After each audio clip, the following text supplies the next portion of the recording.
image is from the De Aces family of San Juan City, Metro Manila.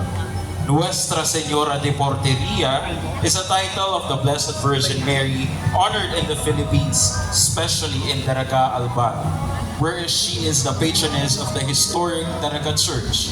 The title de la Porteria originated from the Franciscan tradition. Franciscan porters entrusted their work to Mary as one who opens the way to God and welcomes those who seek help. These led to the spread of devotion as Our Lady who protect the gateway of homes, towns, and hearts. In the Philippines, Virgen de la Porteria is venerated as the mother who guides her people. Our devotees straight all the way from Mapandan, Pangasinan.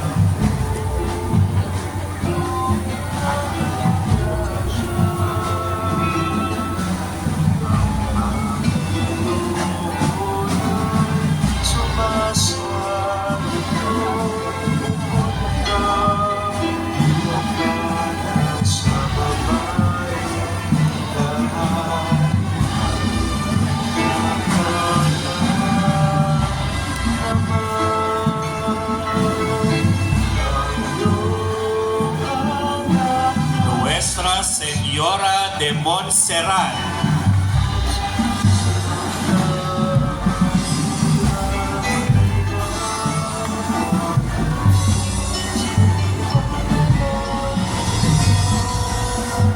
This image is under the care of the Ancheta family from Mabandan, Pangasinan.